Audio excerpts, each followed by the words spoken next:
છો? મજામાં? આજે આપણે ધોરણ 9 વિજ્ઞાન પ્રકરણ નંબર 8 અને થિયરીનો છેલ્લો સેક્શન છે નિયમિત વર્તુળ ગતિ, એની વિશે આપણે સમજવાનું છે.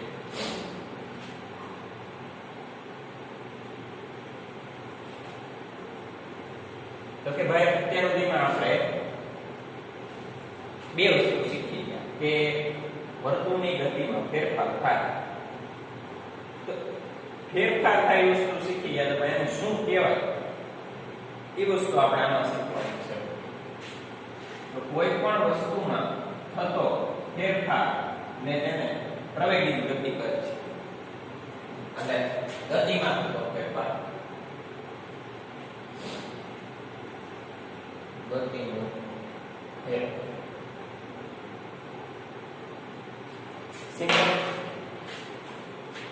હવે કઈ વસ્તુમાં ફેરફાર થાય?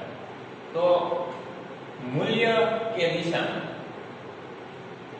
જોજો, મૂલ્ય કે દિશા. દિશામાં ફેરફાર થાય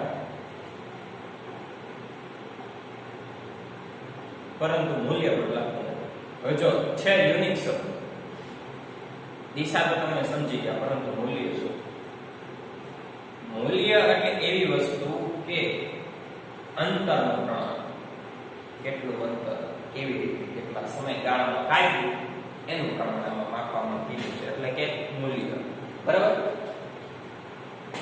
મૂલ્ય નથી બદલાતું પરંતુ દિશા બદલે છે.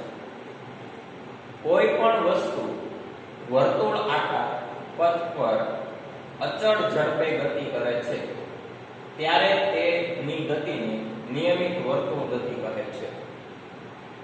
કોઈ પણ વસ્તુ વર્તુળ આકાર પથ પર અચળ ઝડપે ગતિ કરે છે ત્યારે તેની ગતિને નિયમિત વર્તુળ ગતિ કહે છે. જો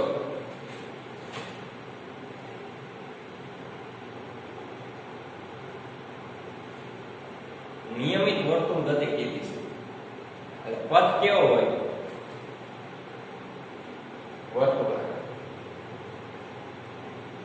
દાખલા તરીકે નિયમિત લંબચોરસ ગતિ કીધી હોય તો કે અહીંથી શરૂ થાય. માત્ર મેં તમને કીધું હતું કે મૂલ્યમાં ફેરફાર થતો નથી, દિશા બદલે છે. જો દાખલા તરીકે અહીંથી શરૂ થાય તો આ દિશા જુદી, ફરી એક વખત આ દિશા જુદી, આ દિશા જુદી, આ દિશા જુદી. વર્તુળમાં પણ એવું જ છે.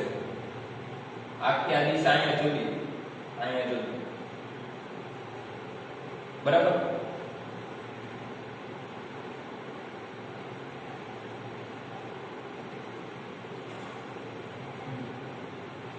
કોઈ પણ વસ્તુ વર્તુળાકાર પથ પર કે લંબચોરસ કે કોઈ પણ ધરી ઉપર, કોઈ પણ વસ્તુની ધરી ઉપર ફરે, આખી જે ગતિ છે એને નિયમિત ગતિ કહે છે. પછી વર્તુળ હોય, લંબચોરસ હોય, ષટકોણ હોય કે ખાલી ચોરસ હોય. બરાબર છે? આ હતા એટલે ટૂંકમાં બે ઉદાહરણ છે. આવી રીતના પણ દિશા બદલાય અને આવી રીતના પણ દિશા બદલાય. એની ઝડપમાં કોઈ ફેર પડતો નથી. જે ઝડપી એટલું કાપે છે એટલી ઝડપી અહીંયા કાપે છે. જે ઝડપી અહીંયા કાપે છે એટલી ઝડપી અહીંયા કાપે છે. બરાબર? એવી એક પ્રવૃત્તિ છે. જોજો, પ્રવૃત્તિ નંબર 8.11.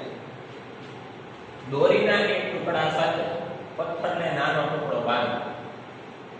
દોરીના એક ટુકડા સાથે, આ તમે રમત રમી ગયેલા છો, કે એક ટુકડા સાથે નાનો પથ્થર બાંધો.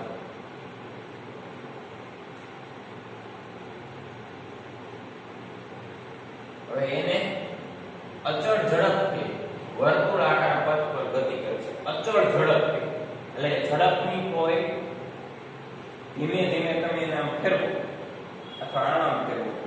બરાબર છે? તો એ નિયમિત વર્તુળાકાર પથ પર એક સમય આવી જાય છે. જો તમારી બુકમાં એક ચિત્ર આપેલું છે સરસ મજાનું,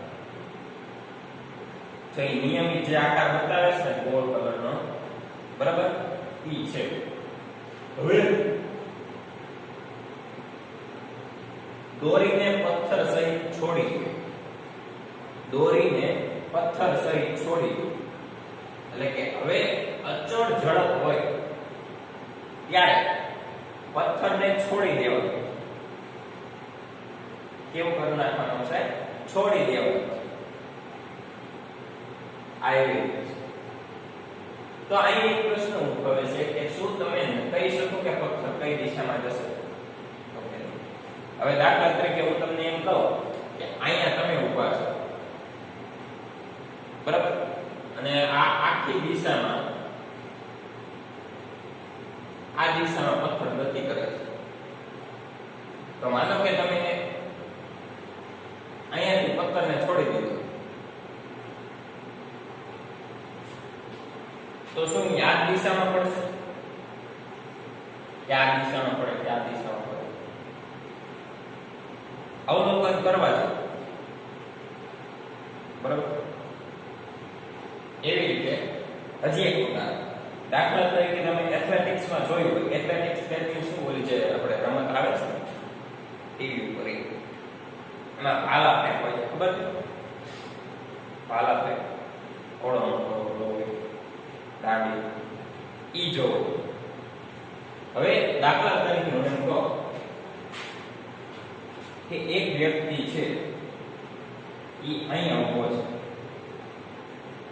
એનું પ્રારંભિક સ્થાન શું છે? આ છે, એટલે કે યુ, અને અંતિમ સ્થાન એનું શું છે? આ, એટલે કે વી, બરાબર. હવે અહીંથી એને ભાલો ફેંક્યો,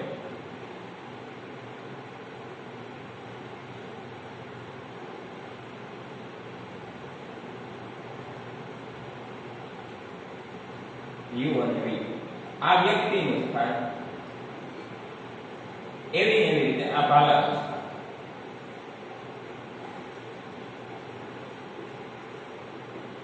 તો ભાલો જે ગતિએ જાય છે એની ઝડપ કેવી હોય?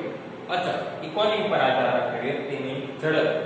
વ્યક્તિની ઝડપ જેમ વધુ એમ ભાલાની ઝડપ વધુ, બરાબર છે. એની ચોક્કસ દિશા નક્કી હોય, એની ચોક્કસ દિશા નક્કી હોય છે. કેટલું આગળ જવું પડશે, કઈ દિશામાં પડશે. શું કામ? કારણ કે આ એક સીધું છે